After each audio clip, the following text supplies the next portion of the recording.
Chapter 981. That is quite the boom. It needed to be tested at some point, and what better time than now? I've increased gravity magic to the second rank thanks to all my stuffing about with gravity fields, and the bomb was always going to be on the list of things that I want to see how the altar interacts with. As it turns out, quite well. As the spell is unleashed and I activate the altar of self, I'm rather startled to feel all of the gathered energy drain out of it. All, not a single skerrick left. As it is usually wont to do, the gravity bomb soaks up every drop of power it can get, and when it does, it goes absolutely nuts. HOOOOOOOOOOWWWWWWWL. The air screams, and I mean screams. I didn't put anything like my full reserve of gravity mana into this thing, and it sounds an awful lot like some of the biggest I've ever cast. I, of course, do the sensible thing and sprint away like my life depends on it, which it likely does. Despite the fear of my own mortality this spell always seems to invoke in me, particularly when I'm near it. I keep a close eye trained on the ominously dark sphere as it streaks away from me into the teeth of the oncoming horde. Hordes. The two armies had been running toward each other, ready to fuse into an even greater mass of slavering destruction, but the flight of my friends and I has changed their trajectories. Like murderous puppies chasing a toy, the league demons in both groups have angled towards us and led the rest of their fellows to follow in behind. So it is that when the bomb strikes, it detonates right in the faces of the front-running monsters from two armies, both of whom are leading their allies into danger like twin Pied Pipers. I'd love to be able to dump some more will energy into a super dash, but I don't have the juice. This far down, it'll take probably an hour to refill the altar all the way, there just aren't enough ants nearby. FWOOSH. When it impacts, the dark sphere of the gravity bomb expands rapidly in the swirling vortex of nightmarish doom that I've come to expect. Except that it's larger. Significantly. Holy moly. Like a dark god brought to life, the bomb grows to its full, horrifying size and begins to do what it does best, drag in and annihilate everything it can touch. The force it exerts is horrendous, as is the noise. The two demon armies behind me are immediately lost in the haze of ash and dust as the air fills with debris and demons.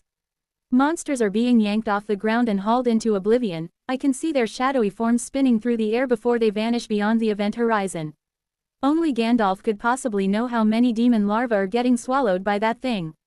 As I flee my brave little heart out, I marvel at the sight of the bomb. It's so large, I can clearly make out its slow revolutions, and the ash-filled atmosphere of the third stratum is allowing me to witness another new sight.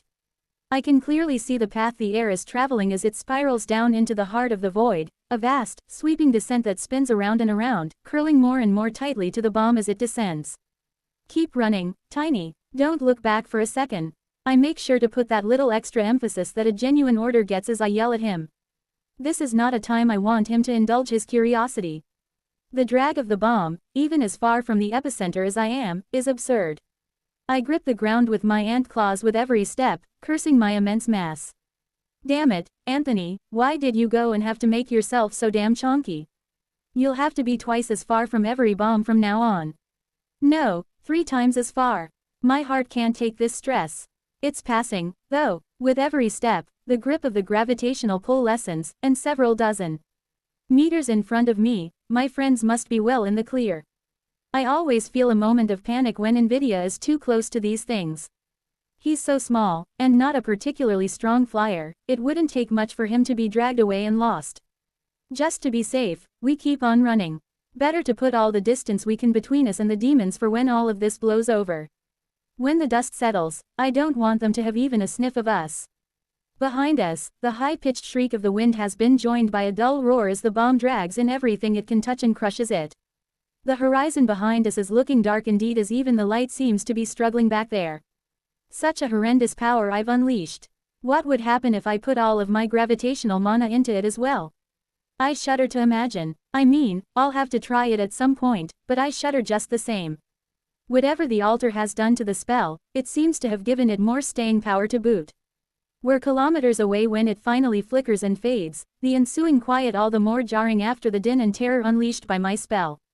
I can't see what's left of the two armies, and I'm not too keen to rush in and fight out either. Judging by the sheer volume of notifications I've received from poor old Gandalf, I've chopped through thousands of demons with that one bomb.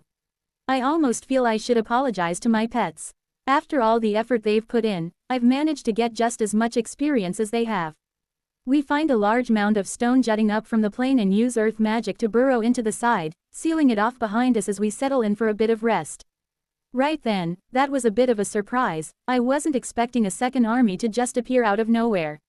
Everybody all right? All three give me an affirmative and I nod appreciatively. That's good. I suppose we'll need to be more careful as we hunt around this lair, as it appears there are multiple demon hordes running about the place.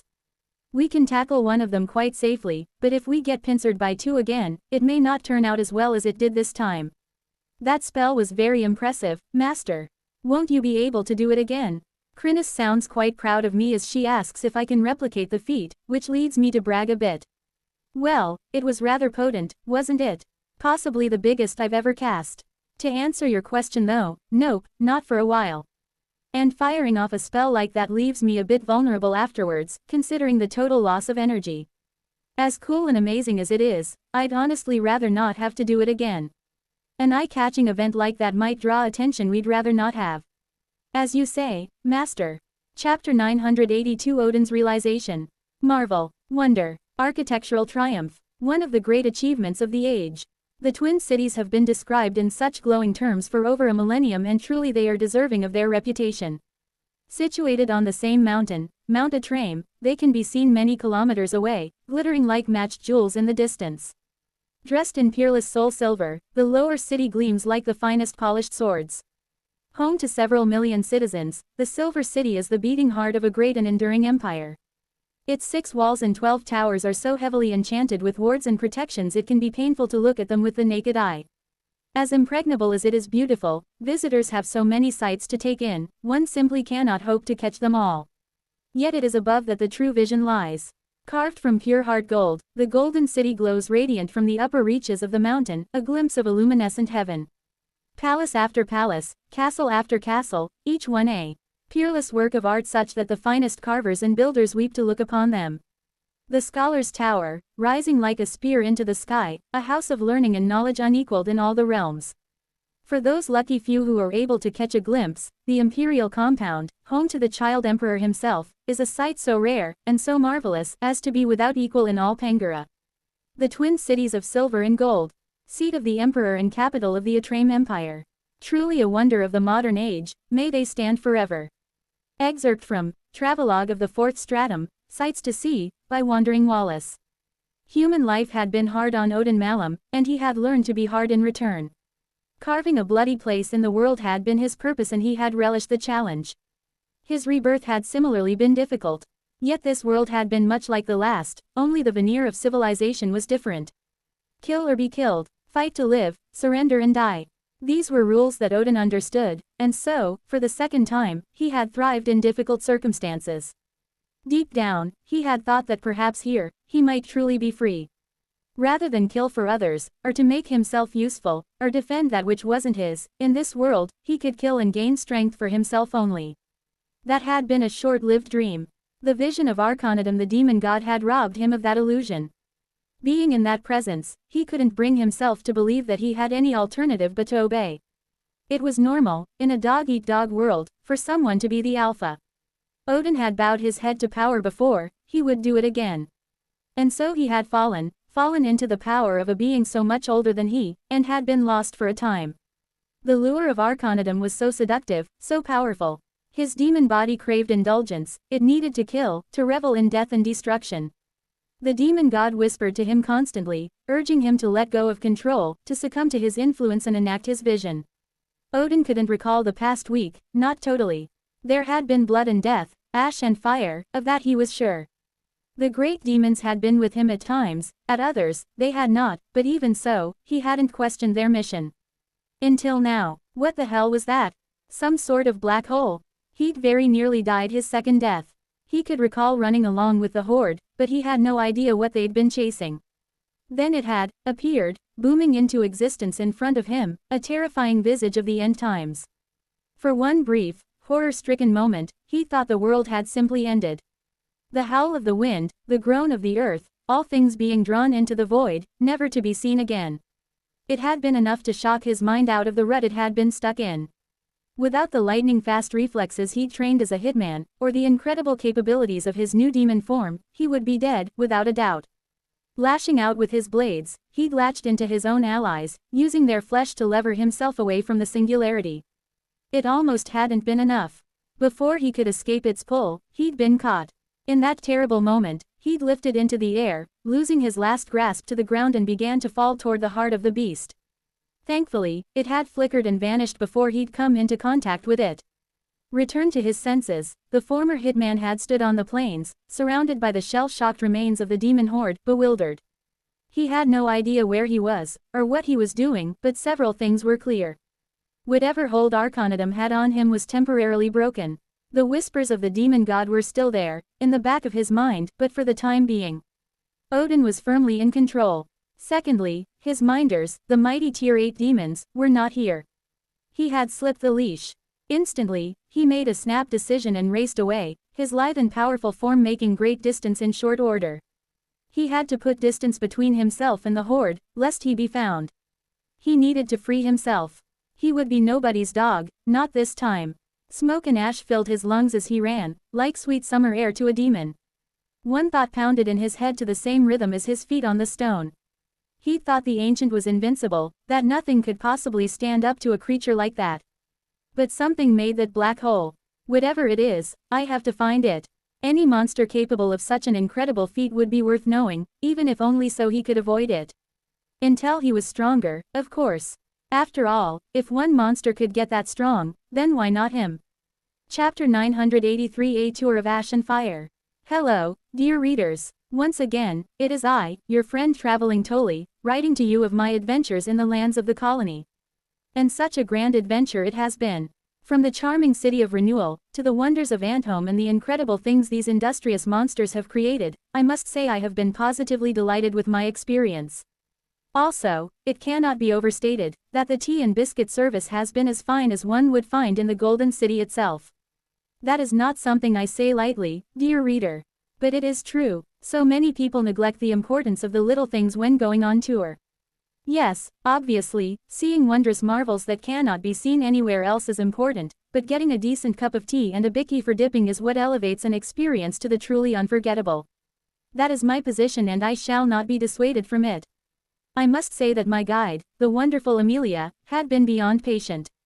I had originally engaged her to tour Renewal and the nearby nest, and here we were, weeks later, about to descend to the third stratum. She was the soul of patience, and very accepting of my constantly shifting priorities. As long as you'll have me, I will be happy to accompany you throughout the lands of the colony, she told me. Such a lovely and caring young lady. She was very particular about our sleep schedule though. So it was at last that we descended into the third stratum. Now, as you may know, reader, the third is not a popular destination for travelers. Abysmally hot, hard to breathe, and not much to look at unless you enjoy looking at millions of wriggling demons trying to poke each other in the eye. Nevertheless, I have committed to exploring all of the colony's territories, and so I shall. On the day of our departure, my escorts and I gathered together with Amelia within the walls of Antholm. The three of us had been confined to a special, acclimation zone, for several days to allow our bodies to adjust to higher mana densities in comfort, a welcome innovation to say the least. Welcome Tolly, Amelia smiled, I hope you rested well. It was difficult to sleep with all the excitement. Don't glare at me, girl, I rested. I rested. She is quite strict on proper sleep. I am pleased to hear it. Once more, serenity settled over the face of our guide and she led us through the well-appointed and wonderfully decorated tunnels of the ant nest. The colony had been relentless in its dedication to overcoming my expectations, so I was quite excited to see what they had in store for us in the third. I didn't expect the surprises to start before we even arrived. What's this? I asked, a little wide-eyed. This is our conveyance deeper into the dungeon, came the matter-of-fact reply. We had been led to a fairly largish chamber, perhaps 40 meters across, with a solid metal floor. There were other people gathered as well, standing in loose groups around the place, Golgari, human, Brathian, even a Carmado. We aren't taking a gate. The colony likes to be mana efficient and gates are anything but. This chamber, and another 9 just like it, were built to move people and cargo between the second and third strata. Moving this way, we will consume only 10% of the mana than it would take for us to move via gate. But how long will it take? It's a long way down. We will arrive in an hour. An hour. I was dubious to say the least, dear reader. However, I swallowed my doubts. The colony had proven me wrong many times already. It was a good thing that I kept quiet. As the room continued to fill with people, a bell chimed, loud and clear from somewhere overhead. "Miss Tolley, place your feet in through the loops," Amelia advised. I looked down to see that small, metallic loops had been released from the floor at regular intervals. All around me, passengers were finding a place on the platform and slipping their feet through the strange material. When amongst the colony, do as they do. That's my advice, reader, and I am seldom wrong. My escorts and I hastened to imitate the others, and I found, much to my amazement, that the loops tightened themselves over my feet once I'd slipped them through. Quite remarkable, and comfortable enough, I might add. Nothing more than a slight pressure to the top of the foot. "We will be going quite fast," Amelia told me calmly. "The straps ensure that you don't fly up off the platform." How fast will we be going exactly?" "Very. It started slowly, at least. The platform on which we stood gave a gentle lurch, no more than a slight dip, then it began to descend at a stately pace. It was then I realized that we had been stood on top of a circular, vertical shaft. The walls were completely smooth stone, flattened to a degree that scarcely seemed possible. We continued to accelerate, and continued, until the walls were a dizzying blur and that slight pressure on the roof of my foot had grown significantly. Despite the obvious speed we were traveling, I felt remarkably comfortable, as if I were insulated from the wind pressure somehow. Looking around me, I could see some gentlemen were reading newspapers, and one old lady appeared to have fallen asleep. This set of shafts was dug almost 10 years ago, Amelia informed me, never missing an opportunity to educate on the colony's workings. It was decided that moving personnel and material between the main nest in the second stratum and the third was much too slow, and a more rapid means needed to be employed that used less mana than the gate. As you can imagine, the colony needs to move tens of thousands of individuals every day. The gates were stretched to breaking point, so another solution needed to be found. The shaft runs for 100 kilometers, straight down. "And we will complete our journey in an hour." "That is correct." And she was right. We chatted back and forth as the platform continued to descend at its absurd speed. I felt it begin to slow a full 10 minutes before we reached our destination. When it finally came to a stop, the passengers around me slipped their feet from the loops and began to make their way to the exit, a neat opening that now appeared on one side of the shaft. "Here we are," Amelia smiled. "The third stratum awaits." Chapter 984, A Tour of Ash and Fire Part 2. Before we departed our strange conveyance, Amelia handed each of us a small bracelet and urged us to put it on.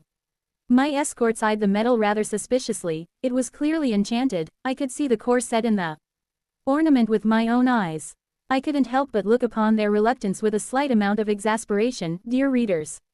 Only a slight amount. The two gentlemen, Aaron and Patamas, had done their job wonderfully well over the trip, but I had begun to wonder if being surrounded by monsters all the time was starting to send their danger sense a little haywire. If the ants wanted to harm us, they could do it anytime. We were surrounded by millions of them, constantly. With a warm smile, I accepted my bracelet with grace and decorum, as one always should. Slipping it around my wrist, I felt the enchantment take effect the instant the clasp snapped shut. "Oh, that is wonderful. The colony offers these free to visitors."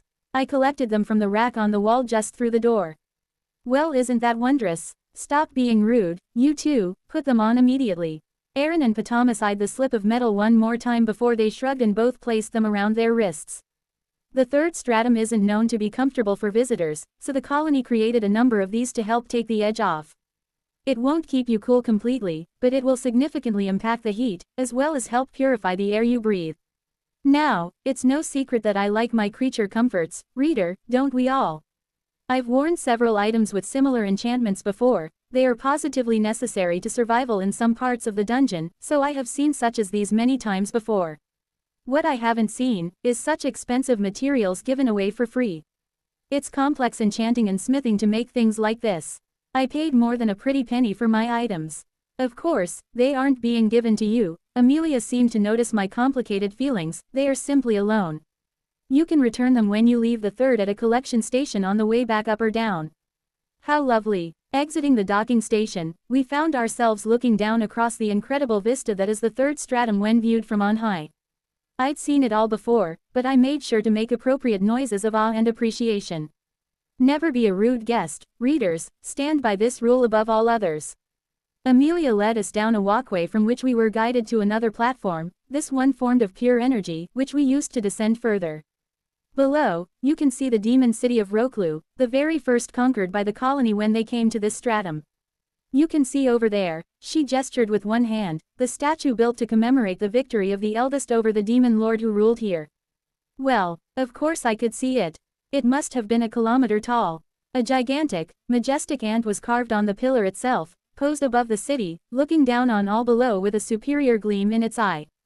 How on Pangara did they manage to carve that into the pillar? I asked, shocked. They didn't. The bulk of the stone is created magically, though I'm told it is somehow anchored to the pillar beneath. An impressive feat nonetheless. Does the eldest, the great one, actually look like that? Would you say this is a fair depiction? There was just something about the way the enormous sculpture appeared. A certain debonair, a certain suave that exuded from every carved line. The pose, the curve of the carapace. Every inch screamed confidence and triumph. It was a magnificent example of the sculpture's art, doubtless another example of Michelangelo's work. For once, Amelia seemed to hesitate before replying. I would say it is a fair example of how the colony views the eldest. An interesting answer, and one that held a secret nugget of information. Have you actually seen the eldest yourself then, Amelia? I asked, as casually as I could manage. The young lady blushed at having been caught out. Once, when I was very young, she said. At that time, it was still possible for the eldest to move high in the dungeon. Sadly, that is no longer possible. It is extremely difficult to gain access to them now. I've no doubt about it, but that doesn't mean I was going to give up my exclusive. I'm as tenacious as an evergreen bulldog dragon when I want to be. We descended down past Roklu, without stopping. The demon city was gigantic, fully covering 6 wide plates that extended out from the central rock formation, each teeming with monstrous life. We will visit the city in time, Amelia assured us, much to the dismay of my escorts, but first we need to present ourselves at the nest. There's a nest nearby. I don't see it anywhere. You'll be able to see it in a moment. Amelia smiled that little smile which I now recognized as hinting that I was about to witness something ridiculous. I was on my guard, dear reader, don't think that I wasn't. Even so, these damnable ants managed to take my breath away once again. When we cleared the last plate of Roklu, it became clear what Amelia had been talking about. The nest that the colony had built extended from the plains below, wrapped around the pillar, all the way up to the bottom of the city itself. We'd been too close to the plates to see it, but now it was revealed in all its glory. It was enormous, first of all. Kilometers high, it towered taller than the greatest parapets of the Golden City itself. Thin at the top, it grew wider and wider as we descended, an upside-down funnel of comical proportions. Yet the sheer scale of the nest wasn't the most astounding thing, it was the majesty and grace of the construction. It was an architectural marvel. They could have left the form of the traditional anthill alone, nobody would have expected them to do otherwise, but the slopes were anything but smooth. Broad, intimidating walls with ornately carved gates. Towers as thin as spun glass. Roads, markets, houses, there was an entire city built onto the surface of the nest, each and every construction part of a grander, more harmonious whole. It took me a moment to realize that the area I was looking at formed a pattern, then a moment longer to realize it was a leaf. Once that fell into focus, I could see it all, the vines, the leaves, the trunks and bushes and grasses that covered the entire surface. The sheer scale of the planning. The unbelievable amount of effort. This must have taken a decade at least to complete, I breathed. Not quite as long as that, Amelia demurred. The colony is not afraid of hard work. Chapter 985. The third goes to hell. I don't know what's up with these demons, but they are seriously feeling themselves at the moment. Every now and again, we'll be out on the plains and some tier 5 stab demon will come sprinting at me from out of nowhere, leap 10 meters in the air and come crashing down like a spear from the heavens, only to bounce off my carapace without me noticing. Where is your sense of self-preservation, idiot? Life is precious, a miracle of mana and coincidence, don't waste it like this. Alas, monstrous life is as cheap as it gets on the third, and the price is currently crashing through the floor. In fact, I'd go further. It crashed through the floor, through the basement and burrowed deep into the earth where it found a portal to a new reality, the even deeper verse, where it continues to plunge to new, mind-bending levels of depth. The spawn rate for demon larvae is getting so out of control, they're starting to scrape the bottom of my carapace when I walk over them. Usually this happens when one of the vicious little stabbers jumps too high, not from being stacked on top of each other. The vastly increased number of larvae of course means a vastly increased number of higher tier demons roaming the plains. They hunt each other, or, if feeling particularly full of themselves, have a go at passing mythic monsters. But something else weird is happening as well. Something I haven't seen before. Over there, Master. Another group. Where? Tiny is pointing at them. Ah, so he is. It's still odd, no matter how many times I see it. It is unusual, Master. What do you think about it, Nvidia? These are, at some level, your people after all. The eyeball blinks once, twice. It ISSSS unnatural SSSS, he says with some distaste. Oh ho, unusual amount of feeling was put into that, and he didn't even demand something. My boy is growing up. I feel a tap on my carapace and notice Tiny has sidled up to me and poked me on the side. What is it? What does he want? Do you want me to ask your opinion as well? The giant bat-faced gorilla shrugs one massive shoulder nonchalantly, but I can see his ears twitching in excitement. Oh boy, this is going to be good. All right then, what do you think about it, Tiny? At being addressed with the question, he snaps his attention to me, a serious expression plastered on his face. He narrows his eyes and nods slowly, just the once. Odd, he declares, then gives me a solemn thumbs up. Thanks, buddy, I really appreciate it. Still with his large thumb jutting proudly into the air, he nods again, pats me on the back and steps to the side. The air coming off him is insufferably smug, as if he just achieved something incredible. I want to say something, but I can't bring myself to puncture this moment for him. I've no idea what's going on in the pea-seed brain of yours, Tiny, but, good for you. The source of our confusion roams the plains in the middle distance, a pack of tier 5 demons going absolutely wild on everything they see. This is extremely unusual behavior for demons out on the plains. They're solitary hunters, preying on each other until they reach tier 6, at which point they gain true sentience and seek out a city to take them in. Here we see a gathering that breaks that pattern. These demons should be trying to slice each other's faces off, but instead, they're out here pawing around. It's not natural, and this isn't the first time we've seen this lately either. Ever since we broke off the assault on that demon horde, we've been creeping about hunting while looking for another horde to take bites out of, and this stuff keeps happening. My feeling is that these demons have become possessed by the will of Arcanidum and are acting against their own natures. Should they come across a horde, they'll probably join it immediately. Which leads me to a scary thought. So if these guys meet up with others who've banded together, just like they have, in order to do whatever the ancient Goonball wants them to do, will they just group together? Most likely, Master. Does that mean hordes of demons can just form, out of the blue? Like, if enough of them get together, that's just a brand new horde that hasn't come into contact with any of the others. Right, well, Nards, so even if we smash every horde, kill the tier 8s, and scatter the demon uprising to the winds, it'll never actually be over until Arcanidum either catches these mandibles, or goes back to sleep. Things are going to get so much worse around here, aren't they? Well, let's go smash this group before they get into any mischief and then be on our way. Putting down a mob of tier 5 demons doesn't take long for the 3 pets to achieve. They are the creme de la creme of tier 6 monsters, after all. Strong skills, excellent evolutions and potent mutations. They'll probably be stronger than me after they evolve, which will allow me to kick back and relax while they do all the hard work. I mean, that's not what I'm aiming for or anything. Right, then, off we go. There has to be another horde around here somewhere. We set off again around the plains, trying to stay close to the area beneath the colony's territory. I don't want to wander too far away in case they need me, and I certainly want to notice if one of the tier 8s comes up and tries to go higher. If I can intercept them here, then that's going to be the best scenario. Still in range for the vestibule and without other ants nearby for them to threaten. So we set off, the larvae continuing their eternal battle beneath our feet as they scatter out of the way, then roll back to cover the ground after we pass by. Sure enough, we do find another horde not far away. I can sense some strong cores out there. I warn the others, so let's be a little cautious. Not strong enough to be tier 8, but there may be a few 7s in this group. This could be interesting. Chapter 986 The Third Goes to Hell Part 2. Tangling with the big boys, wrestling with the top dogs, that's my job as the strongest the colony has to offer. The first time I went up against a tier 7 demon, it was Grokus, and he very nearly had me for dinner. The last time I tried it, I absolutely annihilated the opponent so quickly they didn't have time to pick their nose.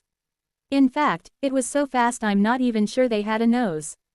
In that instance, I had to go all out to protect the queen, but here, I can be a little more discerning and test my limits a little more. I've got enough biomass stocked away for a decent mutation session, and I'd like to have a clearer idea of just what I need before I commit.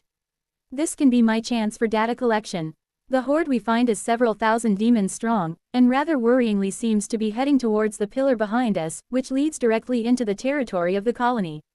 Considering how busy they've been, I don't think there remain many cities in this area that haven't been visited by the demon hordes. Any non-demon occupants have been excised, so now they need to go looking further afield for targets.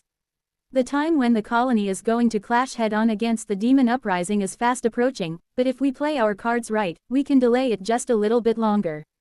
Get ready, gang, I tell the others. We're going to commit to this one. Not a single demon in that horde is allowed to survive.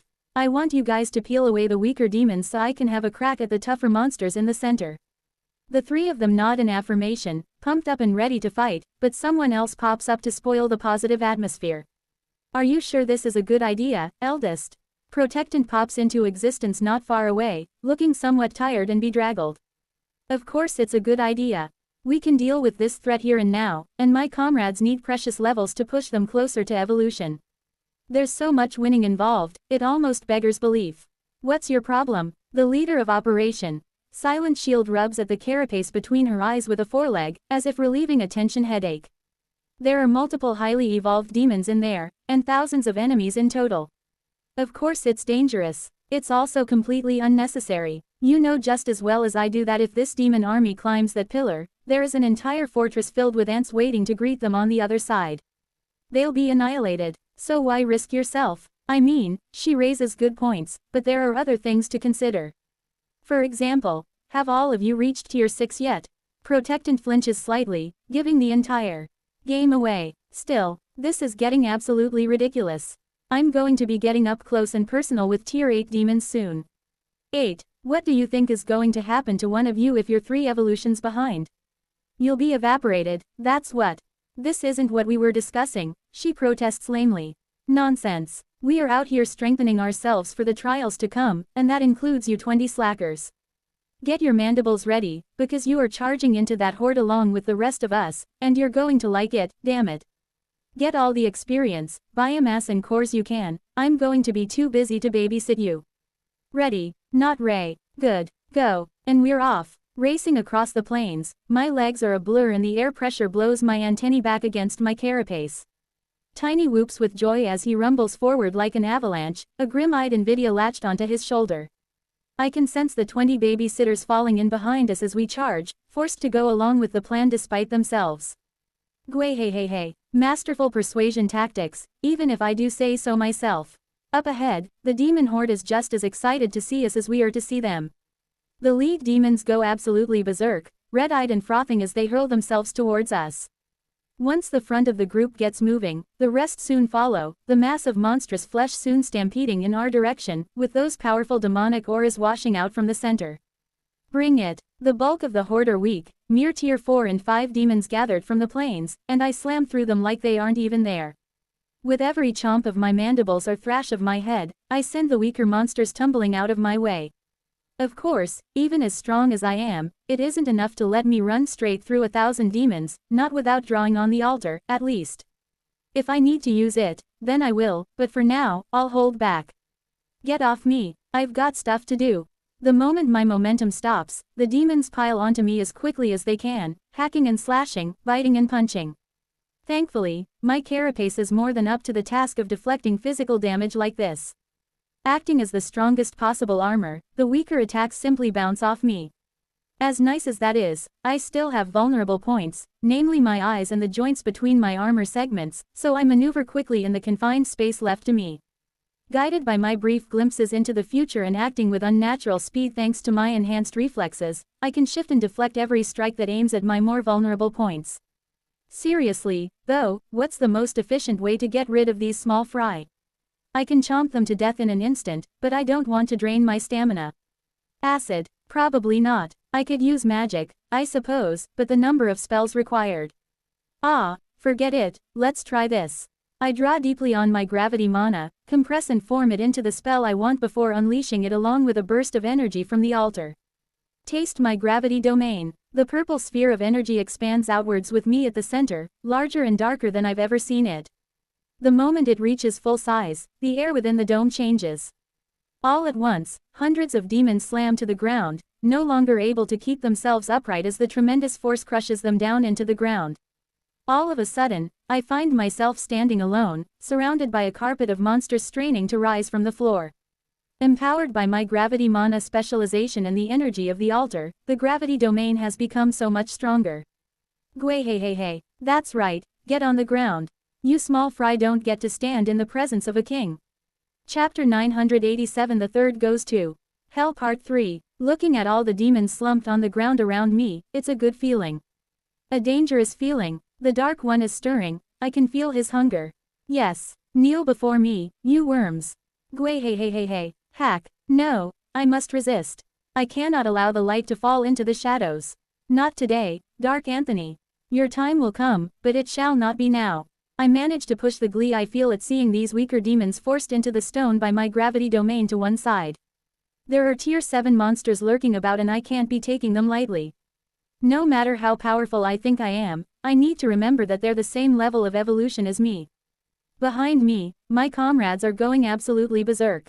With the support of my 20 bodyguards adding to the chaos, the 3 of them are able to munch through huge numbers of monsters without being in much danger. Protectant, Guardian and the rest are obsessed with remaining in the shadows to the point that they'd erase their existence entirely if they found a way to manage it and still hang around annoying me. After seeing the mythic evolution options and how crazy they got, I'm half worried that they'll all choose to turn into some sort of energy parasite and attach themselves to me. Or something even weirder, that only exists in the minds of those who wish me harm. Shudder. They would do it too. Like, they wouldn't even hesitate. Maybe I need to rethink whether I should push them to level up. Some are tier 6 already, after all. I know I can't, though. If even one of them dies on the job, then I'll never forgive myself. Forget bodyguards. I spend more time worrying about their well-being than I do my own. Wait, was that the plan all along? Ooh, that's clever. Seriously clever, damn it. I'll need to find out which of the council came up with this idea. I'll congratulate them on the brilliant idea, right before I thwack them into oblivion. Alright, where are these demons? I've got a lot of anger to work out now. With the domain active, draining away at my gravity mana and altar respectively, I can walk through the horde almost totally unimpeded. Some of the stronger demons can still move, though slowly. Even if they can reach me, the effort it takes to stretch an arm to hit me makes their attacks totally ineffective. A few brighter sparks start firing spells at me, but my battery of mind constructs rip the more serious ones to pieces before they can threaten me. My efforts to beef up my defense through evolutions and skills has brought me to this point, and experiencing the results, I have to say I've done a bang-up job. Moving through the crowd of monsters in this way, it's easy for me to find the tier 7s, and when I do, I start to wonder if I've bitten off more than I can chew. There are 3 of them, and they look like a rather intimidating trio. First, there's a big chunky boy, reminiscent of Grokus, though not the same sort of demon. Huge, flabby, and with a slavering, tooth-lined maw. The second is at least a type 1 recognize, a war demon. Huge, powerfully muscled, with barbs and blades aplenty for engaging in its chosen obsession. Those types are intimidating beasts, to say the least. Last is clearly a mage type, lithe, with 4 arms and a surprisingly eyeless head. The monster looks like it means business. In their enraged state, the 3 don't waste any time on pleasantries and rush toward me.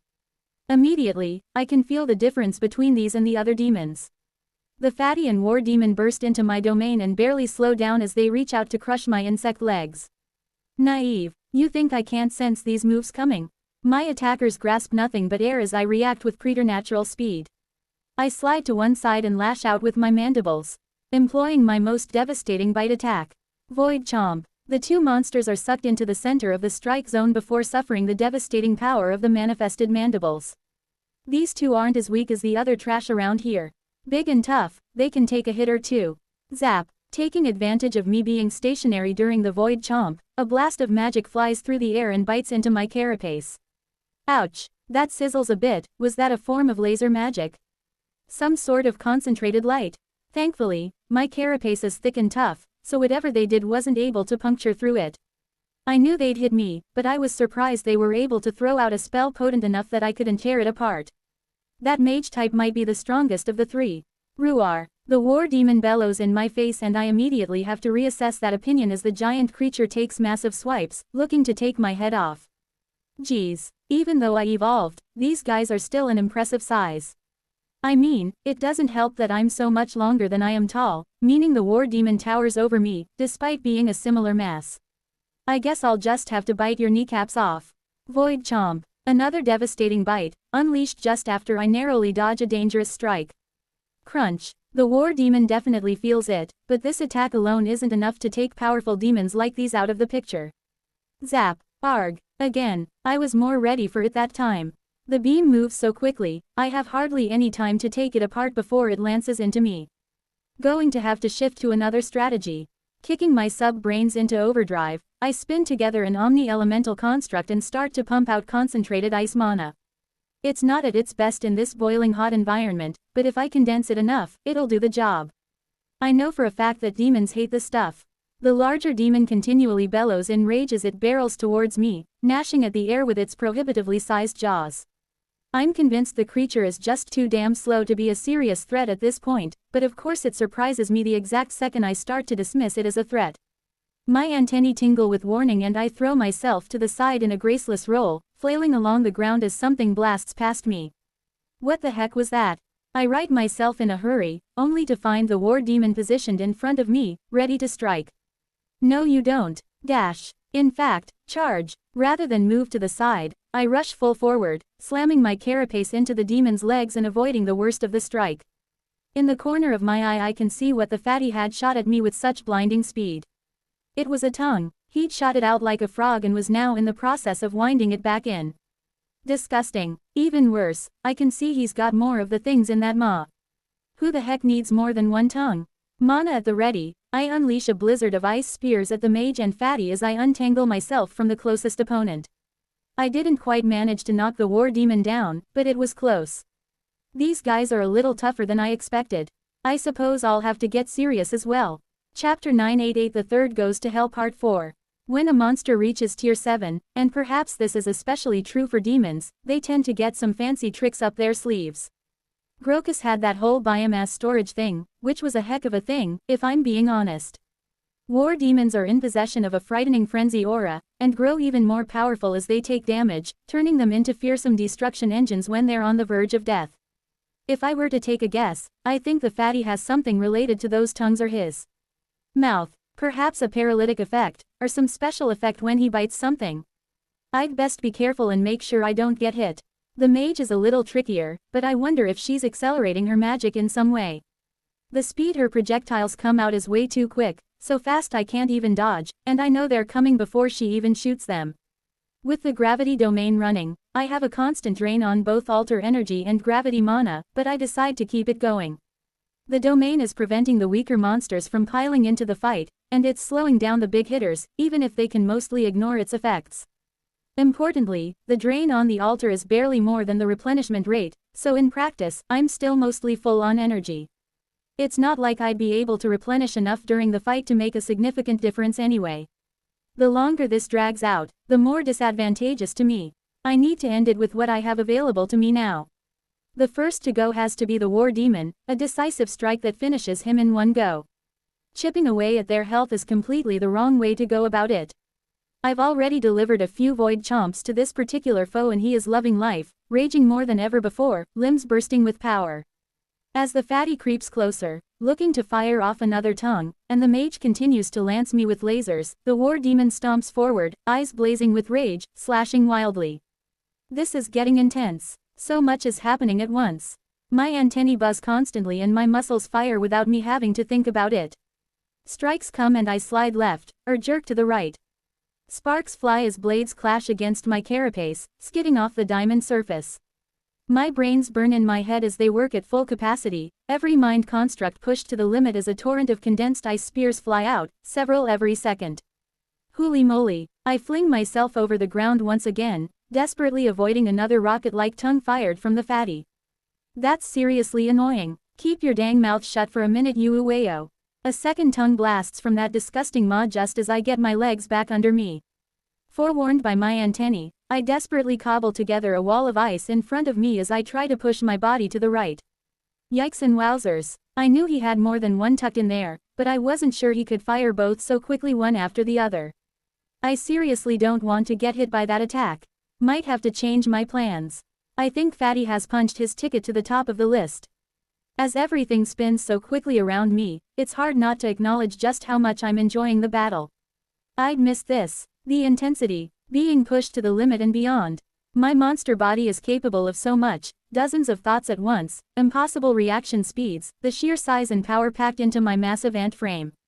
Flinging it all around, dialing it up to 10 and fighting hard, something inside my monstrous body craves this excitement. Like a rocket engine desperate to ignite, every fiber of my ant body is roaring at me to push them to breaking in order to smash the enemy. Who am I to disagree? Let's unleash everything this evolution has to offer. These demons think they can challenge me. I'm the colony paragon. My carapace is strong enough to bear the weight of my entire family. These punks won't even be able to scratch it. I snap my 6 legs and flex them as the war demon bears down on me and the fatty reels his 2 tongues in. I let my energy accumulate as I bring my mandibles back and lock them into place.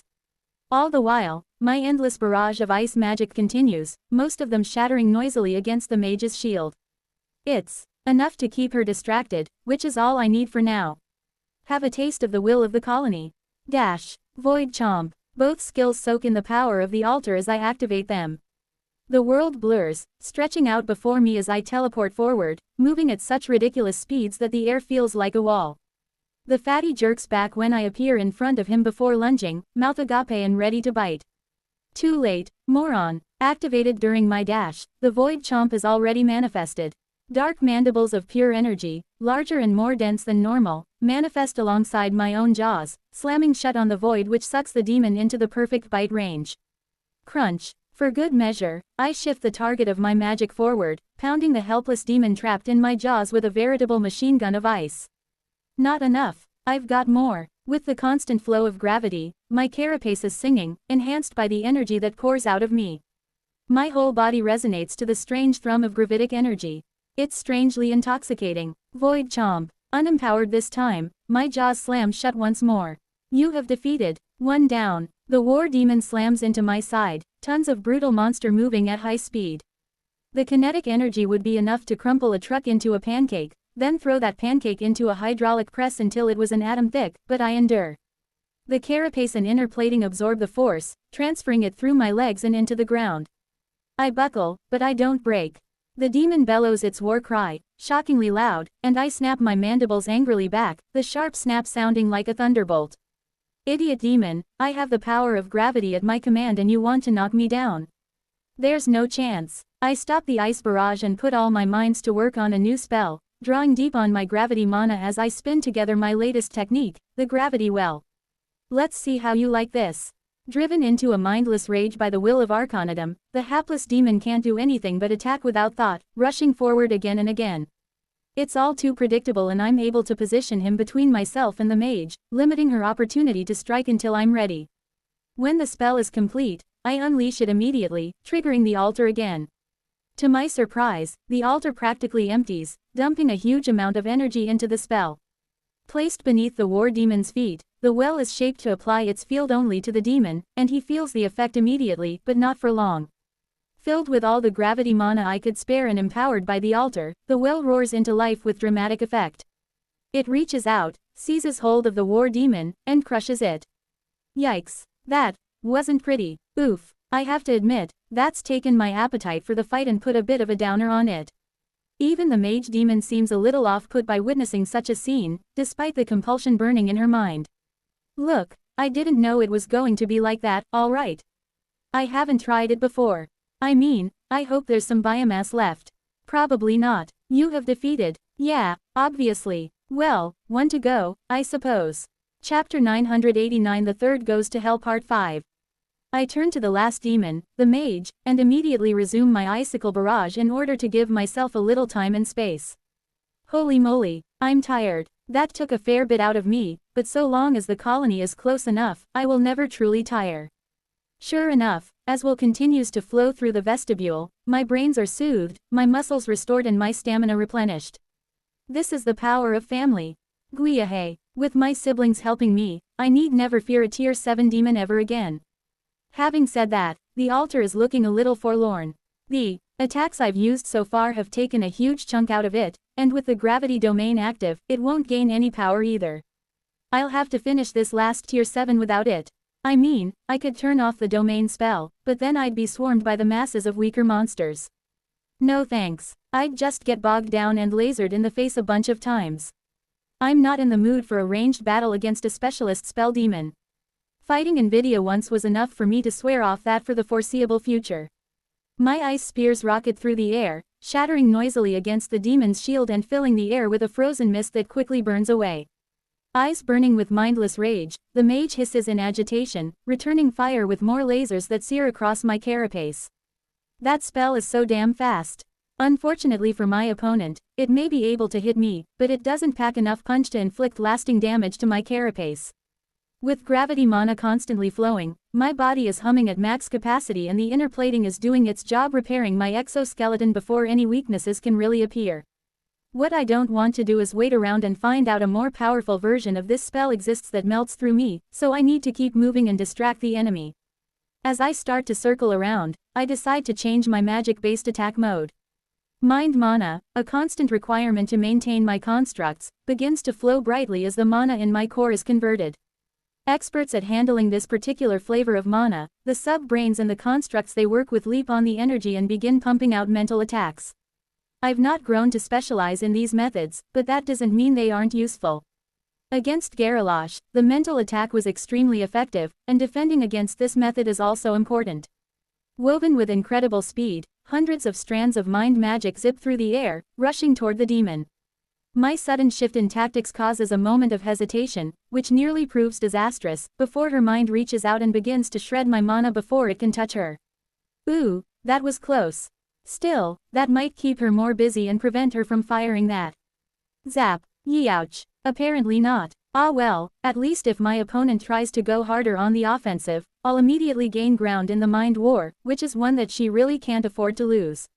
I pick up speed and circle closer and closer, shortening the distance between us and increasing the pressure of my mind attack.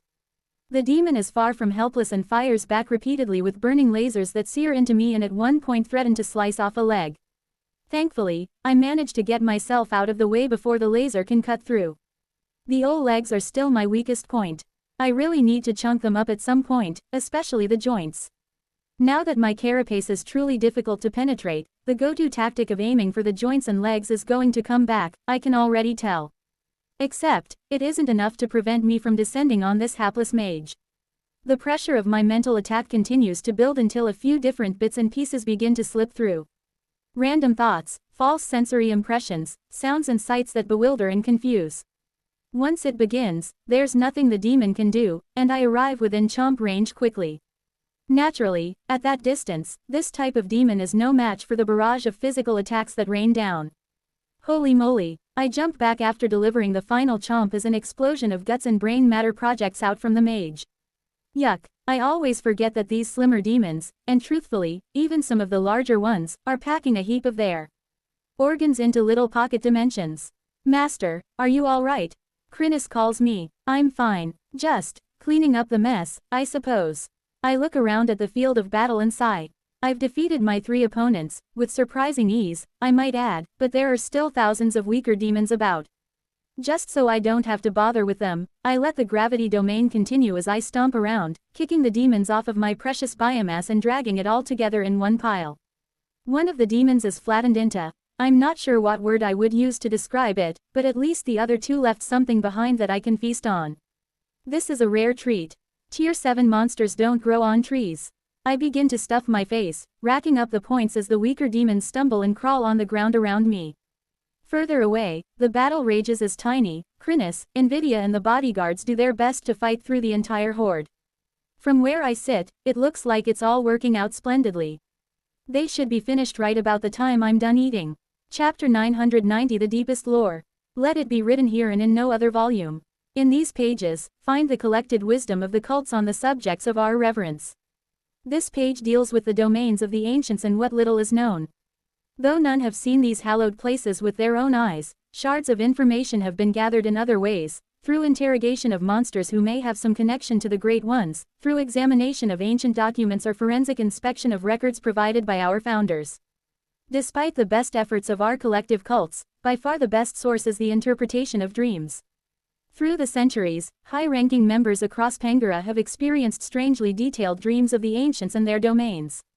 Only when networked together did we arrive at the realization that these may be more than just figments conjured by imagination, but rather glimpses at a reality we should never see. How or why these visions occur, there are none who can postulate a valid theory, yet it is the view of the collective cult that they are real. Here we record for posterity in the eyes of the Hierophants what we have learned, and the holy names bestowed on the domains of the ancients. Yerim the eternal worm. In the realm of Yerim, there is only the worm. Theorazin of the decaying world. A sense of the decaying world can be seen in the fifth stratum, which, for unknown reasons, the ancient colored with its touch many years ago.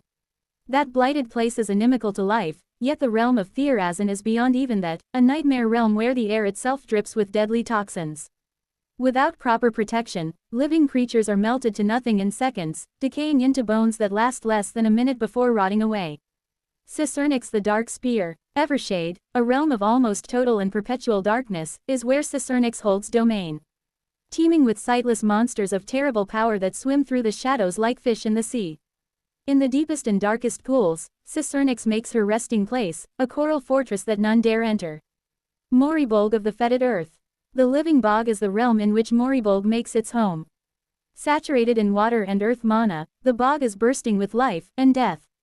The roots of trees curl around bones of long-dead monsters, locking them away from reclamation by the dungeon. Deep in the center, Moribolg dwells, a living mound of mud that will never let go of anything it touches. Anything that lives within this realm suffers under the suffocating pressure the ancient exerts. Caraflare the Hell Flame. Dreams of Caraflare are dangerous. Even in sleep, several members of the kindling cult have had their eyes burned out, a terrible price to pay for a glimpse of this god. Within Allfire, Caraflare holds domain. A place of eternal flame, there is nothing within the place that does not burn, even mana. All monsters in this place have adapted to be either creatures of fire, or to survive whilst perpetually being seared by their environment. Rigorite the Mountain Breaker. A world of metal, iron mountains, steel rivers, tungsten trees, platinum grass, and other, rarer metals infused with mana make up the realm of Rigorite. A mountainous beast of irresistible strength, the ancient cuts through its realm like a knife. None of the monsters, the most physically resistant in all the dungeon, can resist the power of Rigorite. Named for the material of its construction, Metalforge breaks, but is never broken. Taraflix the Hunger. A brother who glimpsed the realm of Taraflix awoke screaming to find they had gnawed off their own arm in their sleep. The aura of dreadful starvation that emanates from the ancient has warped reality itself in this place, creating the crags of famine. A blasted wasteland of rock and rent stone, no monster who dwells within can ever be sated. They must fight and eat, always, lest their own stomachs gnaw them from the inside. Within a crack in the earth, Taraflix dwells, ready to drag any who come too close into its dreadful maw. Arcanidum the Demon God. Arcanidum resides within the Demon Palace, a grand edifice in which he sits on his living throne, surrounded by his court. Powerful demons each and every one, his court is sustained only by their proximity to the god, for they cannot hope to contest the monsters who spawn within those hallowed halls. Zothoth who feasts on sanity. All who have dreamt of the realm of Zothoth have gone mad. What little we know has been gathered through the dedicated work of the cult of Asylum, interpreting the gibberings of those blessed with the vision to piece together a picture of this place. Described as mind spike, this realm is a twisted vision of madness. Ever shifting, ever warping, nothing remains the same for long. Atop the spike, Zothoth makes her home, causing insanity to fall like rain. Tora the Dread Dog. Wild and unbound, Tora roams the hunting grounds when awakened, an oppressive aura of pure terror gripping all unfortunate enough to come near.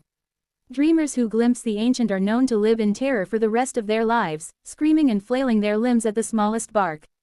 Tora is a solitary hunter with no pack, for no creature can remain in its presence without succumbing to the terror. Even the hound cult has no real clue what Tora looks like, since none can look upon it directly. Gon the Sightless Freak. In the presence of Gon, none may see. Not even in dreams. Yolesh the Ever-Dying. The Ancients' graveyard is home to Yolesh. Whether the ever-dying was once defeated and turned into the heart of undeath it has become, or if that is how it has always been, is unknown. The ancient's all-consuming aura of death fills the graveyard. Nothing can die in this place. Not truly. A dreamer saw a vision of himself battling a horror, losing a hand in the combat. The hand animated itself and skittered up his leg, attempting to choke him. In the presence of Yolesh, one would die forever, without ever finding true rest. Larawin the grasping tree. Visions of a lush, ripe, yet rotting forest surrounding an enormous willow have haunted the dreams of the hanging cult for centuries. In truth, these visions are a lie. The willow is real, for that is Larawin herself, the desiccated corpses of monsters drooping down, coiled in her vines. It is the forest that is the lie, for that is also Larawin, her roots having forced their way into the plant monsters of her domain and enslaved them. The creeping forest is not an easy place to leave. Horgran the Butcher. Arising from an ocean of blood, Horgran has raised the fortress of flesh. A place of endless gore, the monsters within delight in butchery, but none so much as Horgran. When awake, the ancient stalks the cavernous halls, hacking apart whatever crosses their path. The butcher seldom even eats, satisfied with the slaughter alone. Perionon of blood, winding, narrow veins connected to larger, blood-soaked arteries tangled together into a maddened not-form-clotted heart, the realm of Perionon. A place of both life and death, the monsters of this place are warped by the contradiction at the heart of the ancient who dominates them. All bleed, at all times. No ichor, blood or life-sustaining substance will remain where it should be. Kygar the Stormbringer. The realm of Kygar is known as Stormcloud, for that is what it is. A roiling, boiling cloud charged with such power that anything drawing too close is blasted with lightning as thick as a tree trunk. In the depths of the cloud, Kygar drifts, surrounded by a hurricane of lightning that follows the ancient wherever it goes. Powerful creatures hunt within the storm, able to withstand the intense strikes are so swift that they can dodge them. Yet none can approach the Stormbringer. Even asleep, Kygar is protected. Ruminomenex Shaper of Earth. The great mountain claimed by Ruminomenex is always in flux, the stone bones deep within shifting according to the ancient's will. Even when asleep, dirt and rock will mold themselves around Ruminomenex, without any conscious effort on their part. For this reason, the great mountain is a treacherous place to call home. There are no permanent roosts, or caves. At any moment, any tunnel can collapse upon its occupants with the force of a falling mountain. Only those who can survive the extreme pressures live here. Braxen who froze the sky. The titan known as Braxen scrapes the roof of its own domain as it stands. From the crown of ice that rests atop the ancient comes an aura of cold so powerful it permeates the entirety of the ice lands. Nothing may move within this realm, save Braxen. There is no heat, there is no energy, even mana may freeze, falling still within the veins of the dungeon. What monsters live here have specialized to the environment, creatures of ice who lie dormant for centuries at a time, waking to hunt only when the ancient sleeps. Odrin the father of monsters. The cult of Odrin, known as the Dungeon Cult, are responsible for the creation of this tome. It is we, who follow the divine call of the first, that have stitched the cults of Pengara together into this, tenuous, cloth. For that is his will. To those few who dream, Odrin has appeared in many forms, no two the same. To some, he is a ravenous, enormous beast, feasting on his children through all of time. To others, he has appeared as a wise old man, exhorting them to fulfill his purpose.